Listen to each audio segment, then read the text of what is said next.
오늘 우리에게 주시는 살아계신 하나님의 말씀은 에베소서 3장 1절입니다.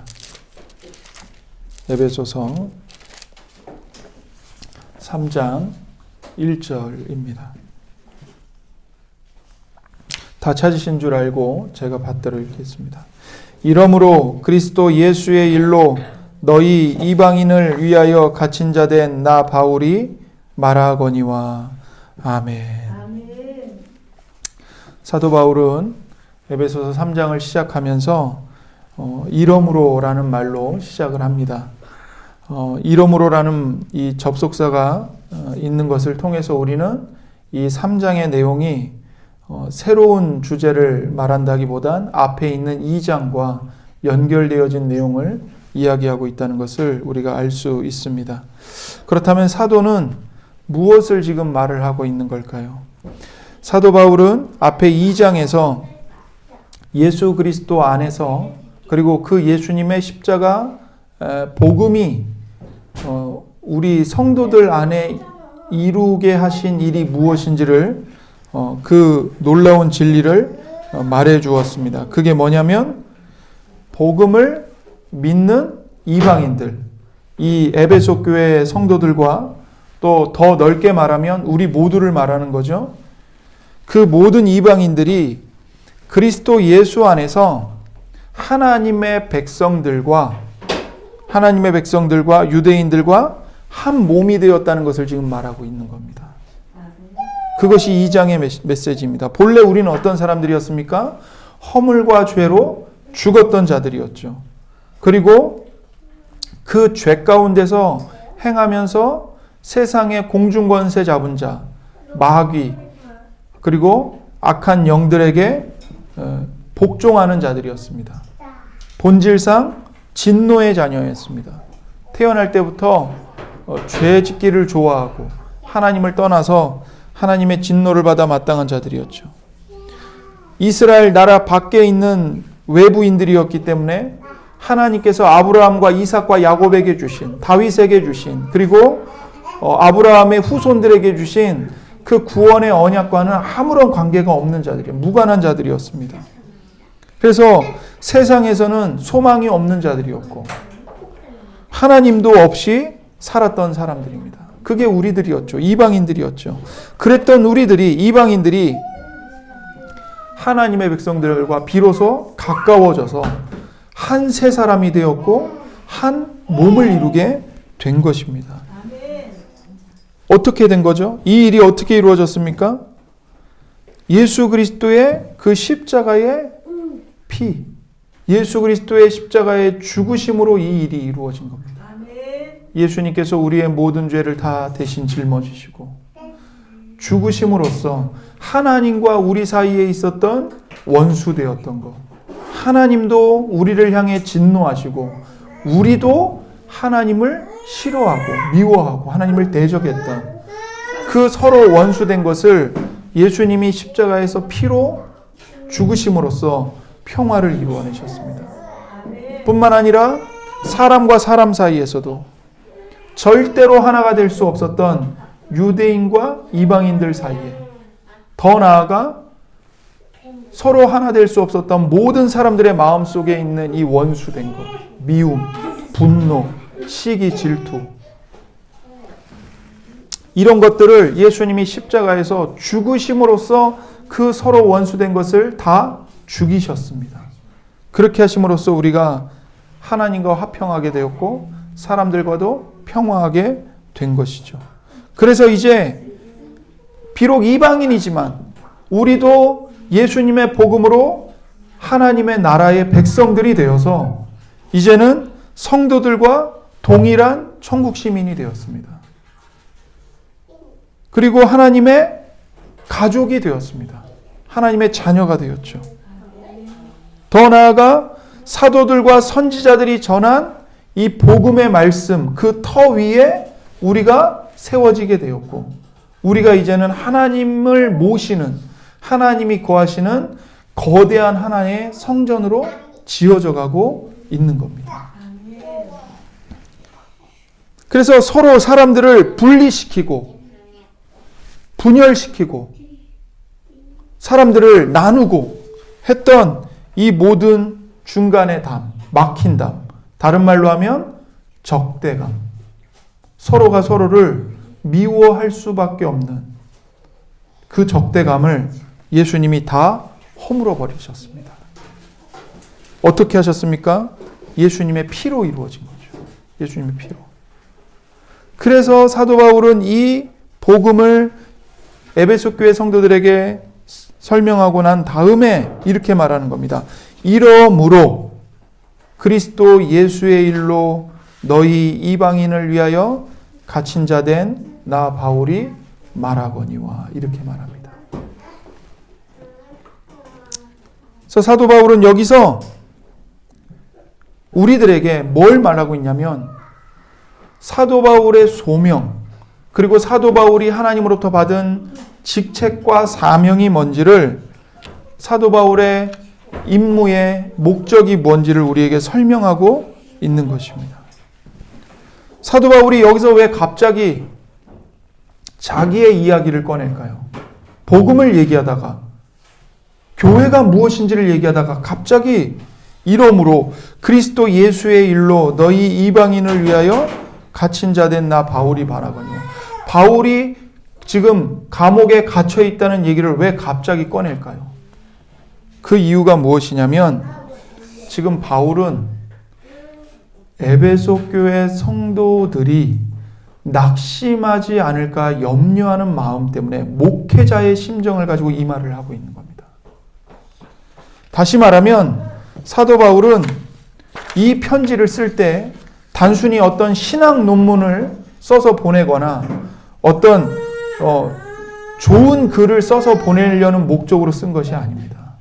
사도 바울의 목적은 뭐였냐면 이 편지를 읽고 에베소 교회의 성도들, 더 나아가서는 이 편지를 받게 되는 모든 교회의 성도들이 그들의 믿음이 예수님의 복음 위에 예수님 안에 견고하게 세워지기를 바라는 이 목회자의 심정을 갖고 쓴 거죠. 그런 목회적인 목적을 갖고 쓴 것입니다. 왜냐하면 에베소 교인들이 에베소 교회에 있는 성도들이 사도 바울이 지금 로마에 갇혀 있다는 것을 알고 있었고 그것 때문에 에베소 교회 성도들이 낙심하는 일들을 겪고 있었기 때문입니다. 에베소 교회 성도들은 사도 바울이 로마에 지금 갇혀 있다는 것을 알고 사도 바울을 걱정하고 있습니다. 염려하고 있습니다. 사도 바울의 건강, 사도 바울의 장래에 대해서 염려합니다. 이렇게 복음을 전하고 교회를 세우던 사도 바울이 쇠사슬에 묶여서 감옥에 갇혀서 아무것도 못해요. 어떻게 하면 좋겠는가? 그것을 사도 바울이 너무나도 잘 알고 있었던 거죠. 바울은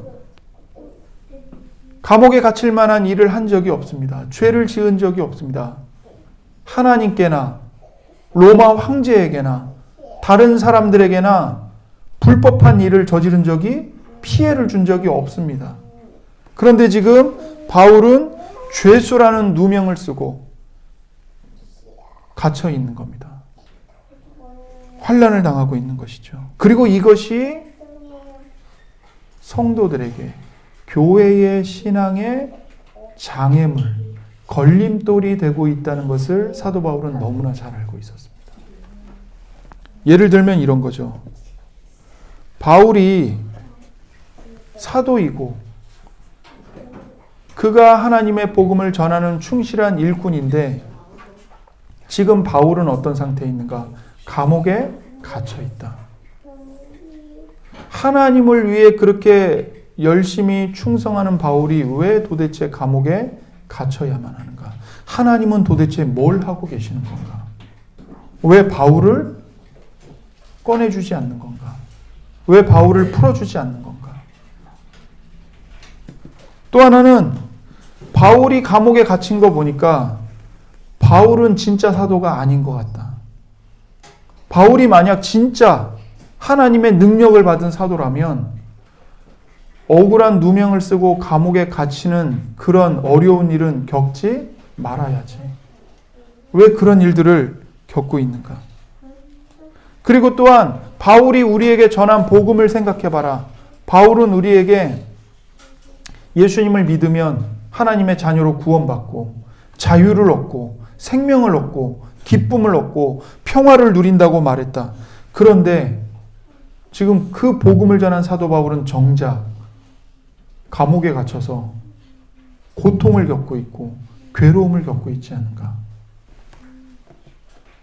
이러면서 사도 바울이 전한 복음이 과연 진짜인가? 또 하나는 복음을 전한 사도 바울은 진짜 사도인 게 맞는가? 진짜 사도라면 어떻게 감옥에 갇히는 어려움을 당할 수 있는가? 하나님이 정말 바울과 함께 계신다면 그를 꺼내 주셔야지.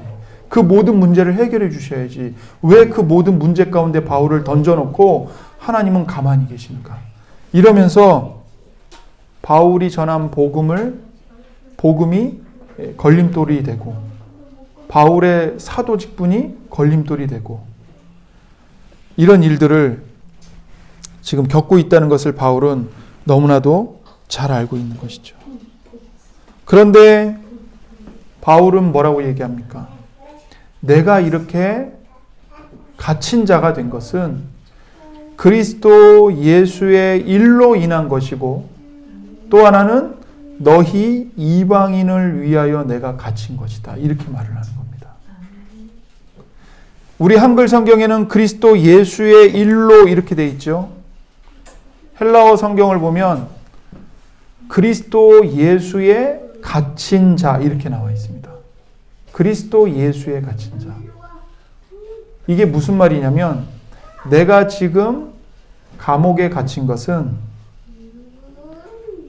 그리스도이신 예수님께서 나를 감옥에 가두셨다는 거예요. 그 사도 바울이 감옥에 갇히는 일을 주체적으로 행하신 분이 누구이냐? 예수님이라는 겁니다. 감옥에 갇힌 사도 바울을 보면서 사도 바울은 진짜가 아닌가 봐. 저 사람이 만약 사도라면 베드로 사도가 감옥에 갇혔을 때 천사가 가서 베드로 사도를 꺼내준 것처럼 바울 사도도 꺼내줘야지. 그런 기적이 일어나야지. 왜 감옥에 갇혀서 나오질 못하고 저렇게 있어? 바울 사도는 아무래도 가짜인 것 같아. 이런 거짓 교사들이 있었고 그런 거짓 교사들의 말에 속아 넘어가는 성도들을 향해 바울은 뭐라고 말합니까? 나를 감옥에 가두신 분이 바로 예수님이다. 이렇게 말하는 거예요. 또 하나는 사도 바울이 감옥에 갇힌 목적이 뭔지를 얘기하죠. 그게 뭡니까? 너희를 위하여. 너희를 위하여 내가 갇혔다. 이렇게 말하는 거예요.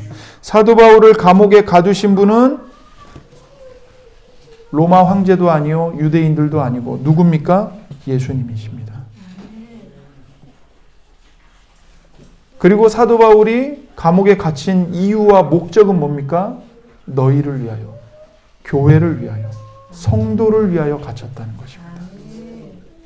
바울이 이것을 이야기하고 있는 것이죠. 여러분, 바울이 왜 감옥에 갇혔을까요? 사도행전 20장, 21장, 22장 뒤를 쭉 읽으면 사도 바울이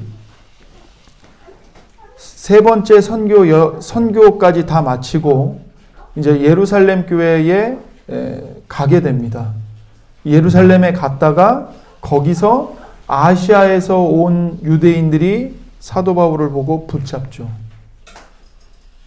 붙잡고 결국에는 결박당해요. 아무 죄가 없는데 유대인들이 계속 고소를 하니까 재판을 받다가 사도 바울이 결국에는 로마 황제 가이사 앞에서 내가 재판을 받겠다 해가지고는 로마로 가게 된 거예요. 사도행전 28장에 로마로 가서 거기서 2년 동안 감금되어 있잖아요. 지금 그 상황에 지금 사도 바울이 있는 겁니다. 사도 바울이 그렇게 된 것은 다른 이유가 아니죠. 예수님이 메시아라고 복음을 전했기 때문이고 또 하나는 이 복음을 이방인들에게 전했기 때문입니다. 사도 바울이 유대인들을 모아놓고 자기가 예수님으로부터 부름을 받았고 자기가 예수님을 만난 게 진짜라고 이야기를 하는데 거기서 예수님이 바울에게 너는 이방인들에게로 가라. 내가 너를 이방인들에게로 보내겠다. 너를 이방인들의 빛으로 삼겠다. 그렇게 말씀하셨다고 말을 하자마자 유대인들이 참지 못하고 바울을 죽여야 된다고 외칩니다. 그러니까 유대인들에게 가장 큰 분노는 뭐였냐면 예수님이 메시아라는 것도 유대인들에게는 받아들일 수 없는 일이었지만 그 예수가 바울을 이방인들의 구원을 위해 이방인들에게로 보내셨다는 말씀을 듣자 유대인들이 폭발을 해버린 거예요. 왜냐하면 그 유대인들의 신앙, 그들의 신학 속에서는 이방인들에 대한 구원이 있어요, 없어요? 없거든요. 저 개와 같은 더럽고 부정하고 지옥의 땔감으로 떨어져야 마땅한 이방인들이 구원을 받는다고? 있을 수 없는 일이죠. 그러니까 거기에 유대인들이 분노해서 바울을 죽이려고 해요. 더욱더 바울에 대한 분노심이 커져갔습니다. 결국 바울은 예수님의 복음을 유대인만이 아니고 이방인들에게도 전한다는 그 이유 때문에 고발을 당했고 지금 로마에 갇혀 있는 겁니다. 그래서 바울이 내가 너희를 위하여 갇혀 있다라고 말을 하고 있는 것이죠. 이것을 통해서 바울은 뭘 말하는 거냐면 자신의 고난에 대해서 교회와 성도들, 교회 성도들에게 우리가 예수님으로 말미암아 받는 고난에 대해 어떻게 생각해야 되는가? 예수님 때문에 당하는 고난을 우리가 어떻게 이해해야 되는가? 이것에 관한 매우 중요한 교훈을 주고 있는 것입니다. 바울은 먼저 이런 상황을 긍정적인 이야기로 말하지 않습니다. 시간이 지나면 잘 될 거다. 지금은 어려움을 겪고 있지만 잘 된다. 걱정하지 마라. 이런 식으로 말하지 않습니다. 바울은 오히려 자기가 갇혀있는 그 현실을 직시합니다. 그리고 그 현실 속에서 불평하지 않습니다. 원망하지 않습니다. 그 현실 속에서 내가 감옥에 갇히게 된 이 상황이 누구에 의해서 일어난 일이고 어떤 분이 이 일들을 주관하고 계시는지를 분명하게 얘기합니다. 바로 예수님이시라는 겁니다. 아멘. 여러분, 우리가 삶의 어려움을 겪을 때 우리는 반드시 이것을 잊지 말아야 됩니다. 아멘. 이 모든 일은 우연히 일어난 일이 아니다. 아멘. 나를 미워하는 저 원수 같은 저 사람 때문에 이렇게 된 게 아니다. 그렇게 생각해서는 안 돼요. 이 모든 일들은 예수님의 주권과 섭리 안에서 지금 이루어지고 있는 일이다. 아멘. 나는 이해할 수 없지만 이해할 수 없죠. 아니 그토록 복음을 전하고 그토록 하나님께 충성했는데 현실이 감옥에 갇힌 현실이라니요. 감옥에 갇혀서 바울이 자유롭게 돌아다니지도 못하고 자유롭게 복음도 못 전해요. 사람의 눈으로 보면 이해할 수 없는 상황입니다. 그러나 바울은 그 이해할 수 없는 현실 속에서 누구에게 시선을 주목하고 누구를 바라보고 있습니까? 그리스도이신 예수님을 바라보고 주목하고 있는 겁니다. 나는 갇힌 자이다. 맞다. 그러나 나는 그리스도 예수의 갇힌 자다. 예수님을 위해 갇힌 자이고 예수님께 속한 갇힌 자이고 예수님이 나를 가두셨다. 내가 감옥에 갇혀 있지만 내가 감옥에 갇혀 있는 것으로 끝이 아니라 나는 예수님 안에 사로잡힌 사람이다. 이걸 얘기하는 거죠. 또 하나는 바울이 자기의 능력으로 이 문제를 해결할 수 있다고 말하지 않는다는 겁니다. 혹은 자기의 강인한 의지와 결단력으로 이것을 내가 견뎌낼 수 있다고 말하지 않는다는 거예요. 사도 바울은 자기를 의지하지 않습니다.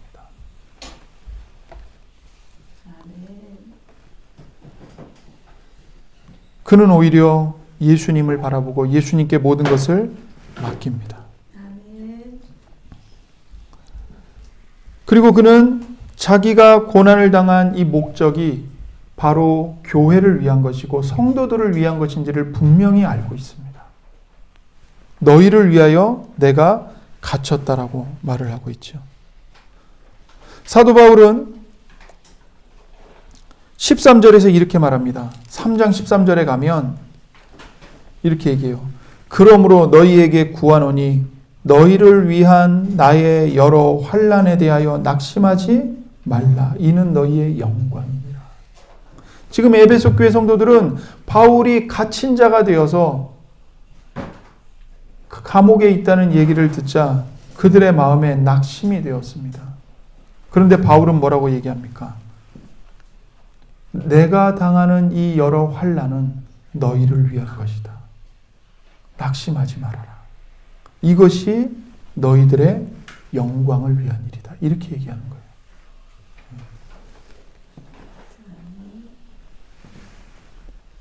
오히려 바울은 자기에게 주어진 이 이해할 수 없는 환경, 현실을 견뎌내고만 있는 것이 아니라 그 속에서 주님을 바라보고 또 자기가 당하는 이 갇힌 자 된 이 환난이 하나님의 목적, 교회를 위한 하나님의 영광, 성도들을 위한 목적과 영광을 이루어가고 있다는 것을 바라보고 있었습니다.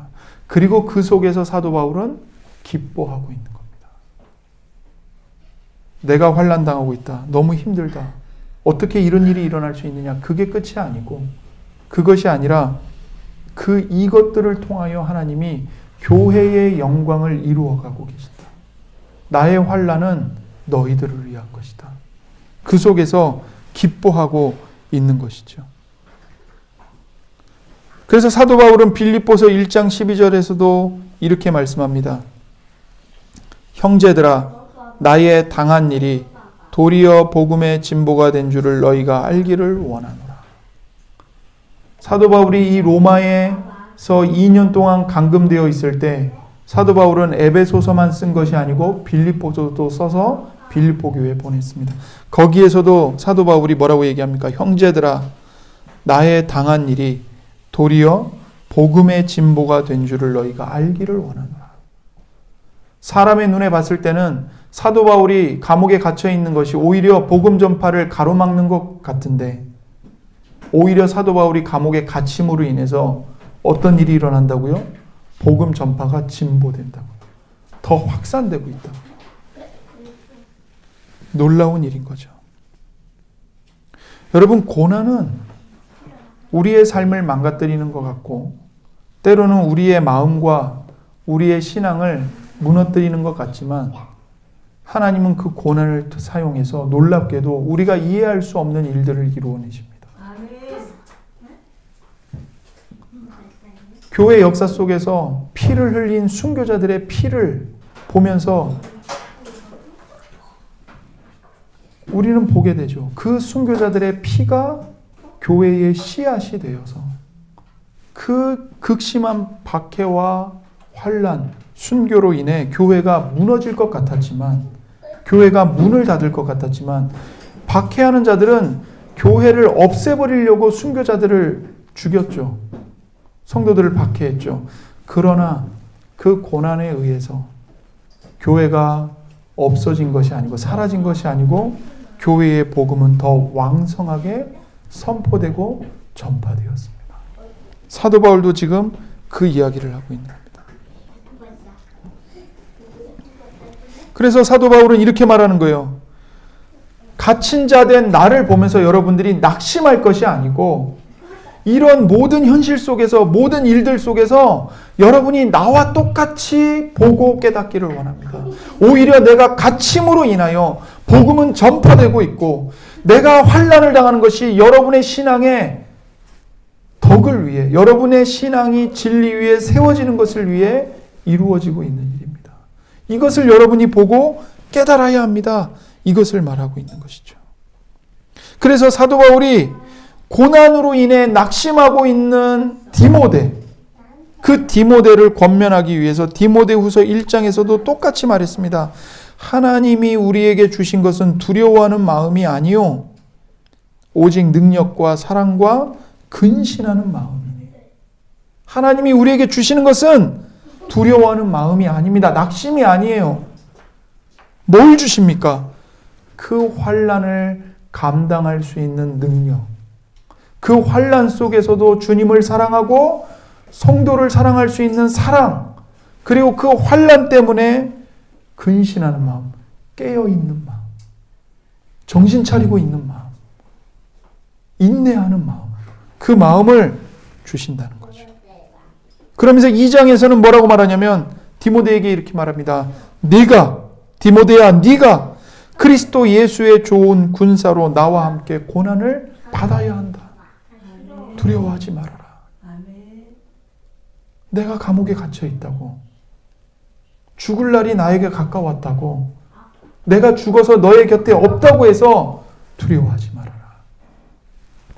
너는 나와 함께 그리스도 예수님의 좋은 군사로서 함께 고난을 받아야 된다. 이렇게 말합니다. 12절에는 또 이렇게 말해요. 참으면 또한 함께 왕노릇할 것이요.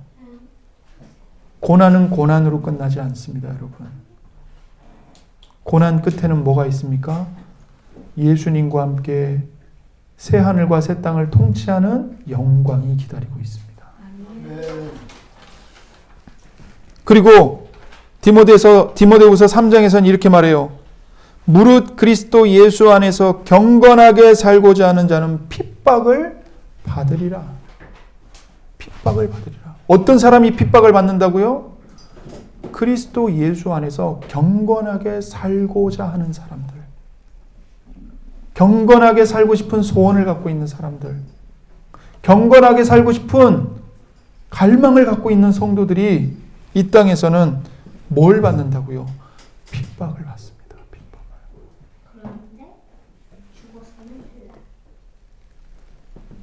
베드로 사도도 말합니다. 베드로 사도도 사랑하는 자들아 너희를 시련하려고 오는 불시험을 이상한 일 당하는 것 같이 이상히 여기지 말고 오직 너희가 그리스도의 고난에 참여하는 것으로 즐거워하라. 고난에 참여하는 것으로, 그리스도 예수님의 고난에 참여하는 것으로 즐거워하래요.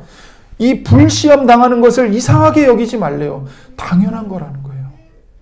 당연한 거라는 거예요. 근데 그것이 끝이 아니에요. 목적이 있어요. 어떤 목적입니까? 이는 그의 영광을 나타내실 때에 너희로 즐거워하고 기뻐하게 하려 함이라. 아멘. 너희가 그리스도의 이름으로 욕을 받으면 복 있는 자로다.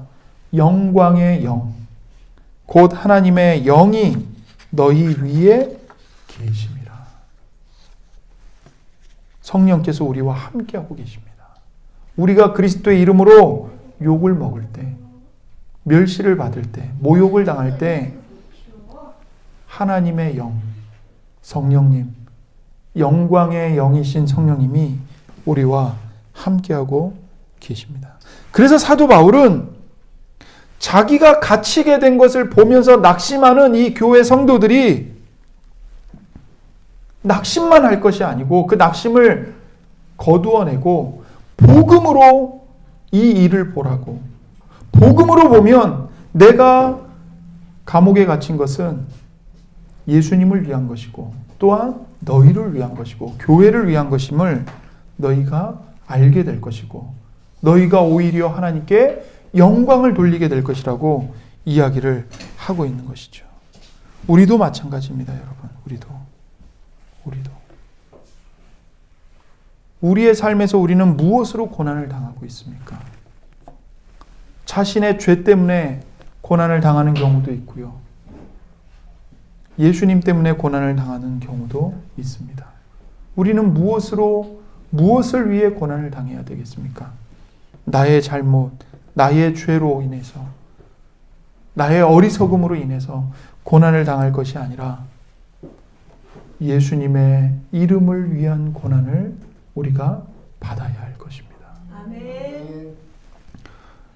여러분과 제가 잘못해서 고난을 당할 수 있습니다. 그럴 때 우리는 어떻게 해야 될까요?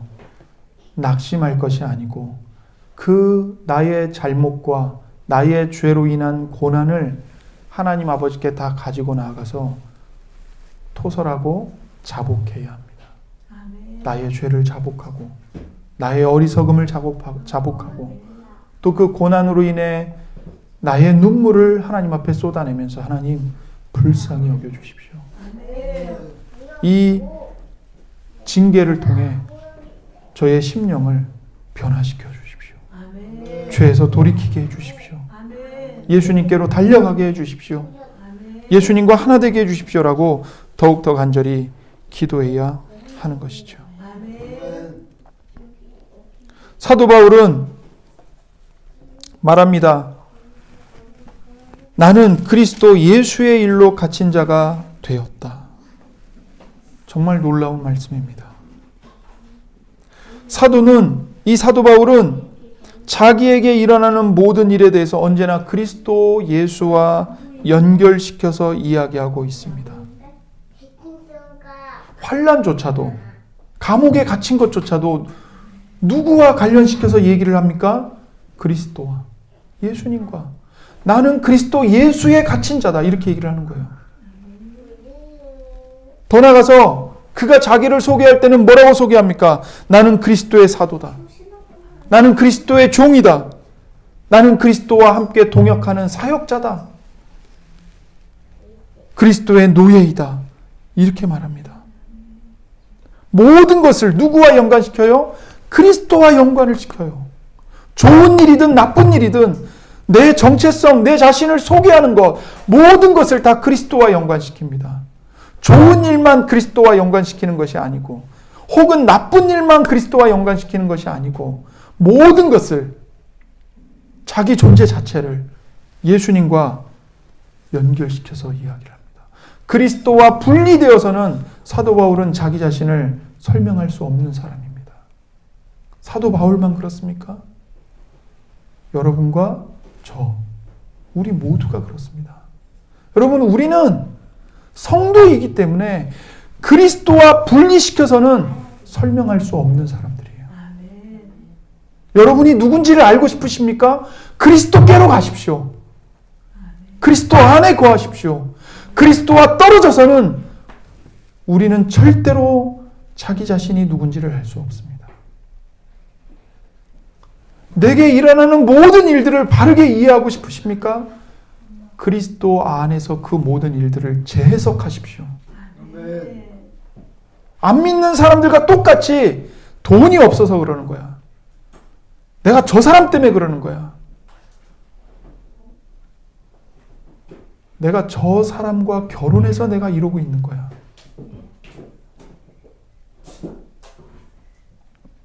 저런 애가 내 자식으로 태어났기 때문에 이런 일을 당하고 있는 거야.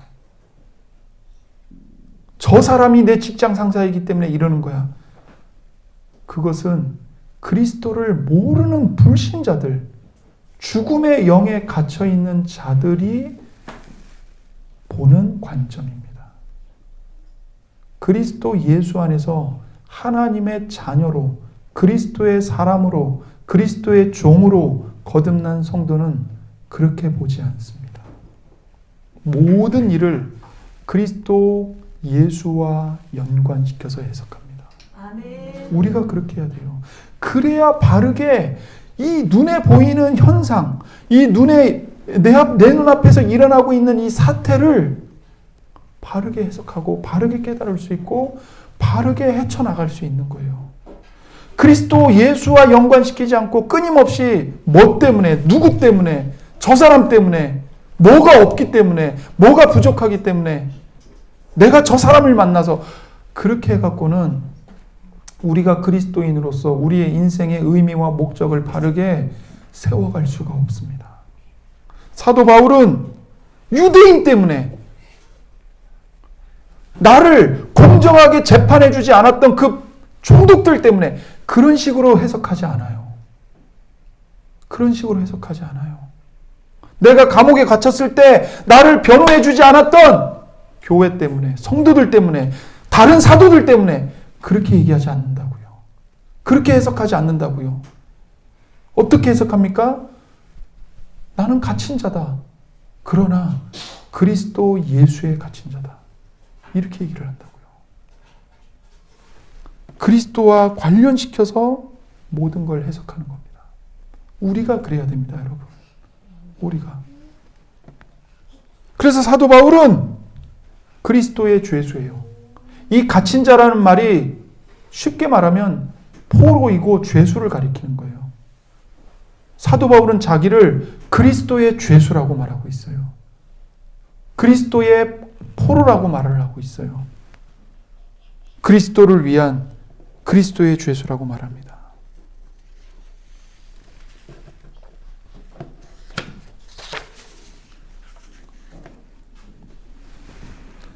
사도 바울은 그리스도를 위해 고난을 당하고 있는 것이지 결코 자신을 위하여 고난을 당하고 있는 것이라고 말하지 않습니다. 자기가 개인적으로 저지른 어떤 잘못 때문에 그는 감옥에 갇혀 있는 것이 아닙니다. 그는 그리스도의 복음을 전파하는 자였기 때문에 그리스도의 이름과 그리스도의 영광을 위한 사도 바울의 그 열심, 그 사모함, 그 갈망, 그 충성 때문에 감옥에 있는 것입니다. 그렇기 때문에 사도 바울은 내가 그리스도의 죄수라고 말하는 것을 결코 부끄러워하지 않습니다. 오히려 담대하게 말합니다. 나는 그리스도의 죄수이다. 그리스도를 위해서 갇힌 사람이다. 그리스도를 위해서 죄수가 된 사람이다. 나는 그리스도의 죄수이다. 말을 하는 것이죠. 사도 바울은 빌립보 교인들에게 이렇게 편지했습니다. 그리스도를 위하여 너희에게 은혜를 주신 것은 다만 그를 믿을 뿐 아니라 또한 그를 위하여 고난도 받게 하려 하심이라. 여러분, 하나님께서 그리스도를 위해 여러분과 저에게 은혜를 주셨습니다. 무엇을 위한 것입니까? 그저 예수님 믿고 잘 먹고 잘 살기 위함입니까? 아닙니다. 뭐라고 얘기하냐면 그를 믿을 뿐 아니라 또한 그를 위하여 고난도 받게 하려 하십니다. 고난도 받게 하려 하십니다. 당연한 이야기죠. 우리의 주님이신 예수님이 우리를 구원하시기 위해 먼저 자기를 부인하시고 자기 십자가를 짊어지고 그 십자가에 못 박혀 죽는 고난을 우리의 주님이신 예수님이 먼저 당하셨습니다. 우리는 그 십자가에 못 박히신 예수님을 주님이라고 고백하는 자들입니다. 그렇다면 우리는 이 땅에서 뭘 바라야 될까요? 예수님 잘 믿어서 형통하고 성공하고 출세하고 세상에서 높은 자리 올라가고 내 말 한마디면 수많은 사람들이 움직이고 이런 걸 사모해야 될까요? 아니요. 예수님이 그걸 우리에게 주시려고 죽으신 게 아니에요. 부활의 영광, 부활의 생명에 참여하도록 하시기 위해서 우리에게 은혜를 주셨고 우리가 그 주님이 주시는 부활의 영광과 부활의 생명에 참여하는 방법은 무엇입니까? 길은 무엇입니까? 고난에 동참하는 겁니다. 예수님과 함께 예수님을 위해서 자기를 부인하고 여러분과 저에게 각자에게 주어진 십자가를 짊어지고 주님을 끝까지 따라가는 것. 이것이 주님이 주신 부활에 동참하는 길입니다. 유일한 길입니다. 다른 길은 없습니다. 오해하지 마십시오. 부자 성도들을 제가 욕하는 거 아닙니다. 출세한 성도들을 제가 잘못됐다고 말하는 게 아닙니다. 부자이든 가난한 자이든 세상에서 높은 자리에 올라갔든 낮은 자리에 있든 그것과 상관없이 모든 성도는 그리스도와 함께 그리스도를 위하여 고난받도록 부름받은 자들입니다. 부자는 부자로서 고난을 받아야 됩니다. 높은 자리에 올라간 사람은 높은 자리에 올라간 그 위치에서 그리스도를 위해 자기를 부인하고 자기 십자가를 짊어져야 됩니다. 오히려 여러분 부자가 십자가를 짊어지는 게 더 힘들고요. 세상에서 높은 자리에 올라간 사람들이 자기를 부인하고 그리스도를 위해 진실하게 살아가는 게 더 어렵습니다. 그렇지 않습니까? 가난한 자들만 고난을 당하는 게 아닙니다. 병든 사람들만 고난을 당하는 게 아닙니다. 그것과 상관없이 우리가 어떤 상황에 처해도 우리가 그리스도인으로 은혜를 받은 이상 우리는 그리스도를 위해 그리스도와 함께 고난 받는 자들로 살아가고 있는 겁니다. 거기서 이제 내가 인간적인 마음을 가지고 불신앙적인 생각을 갖고 타협하고 세상과 손잡고 진실함을 버리고 진리를 버리고 좁은 길을 버리고 넓은 길로 가면 그리스도인이라고 하면서도 그리스도와 함께 고난을 당하지 않는 길로 걸어가고 있는 거죠. 부자들만 그렇게 하는 게 아닙니다. 가난한 자들도 얼마든지 세상에 굽실굽실 대면서 주일에는 예배당에 나오지만 6일 동안의 삶에서는 하나님과 상관없는 자들과 똑같이 세상과 함께 살아갈 수 있습니다. 우리는 우리 자신을 돌아봐야 됩니다. 내 자신을 돌아봐야 됩니다. 내게 주어진 상황과 처지가 어떠하든 내게 주어진 현실이 어떠하든 나는 이 속에서 그리스도와 함께 고난을 당하고 있는가? 그리스도와 함께 나를 부인하며 내게 주어진 십자가를 짊어지고 이 좁은 길을 걸어가고 있는가? 여러분, 그것이 여러분의 가정을 내팽개치고 가서 전도만 하고 그러라는 말씀이 아닙니다. 여러분이 부모이면 부모의 책임을 다하십시오. 그리스도를 위해서. 남편이면 남편의 의무를 다하십시오. 그리스도를 위해서. 아내이면 아내의 의무를 다하시고, 여러분이 자녀들이면 그리스도를 위해 자녀의 의무를 다하십시오. 부모님을 공경하십시오.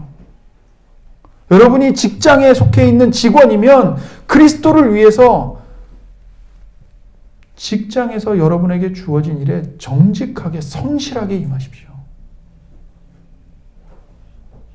다른 것이 아니고 그게 그리스도와 함께 고난을 받는 겁니다. 그 속에서 믿는 자로서 그리스도의 노예로서 그리스도의 사람으로서 당당하게 그리스도를 나타내시고 말로도 그리스도의 복음을 전하시고 행실로도 예수님을 믿는 사람이 어떤 사람인지를 보여주십시오. 쉽지 않습니다. 쉽지 않아요. 정말 어렵습니다.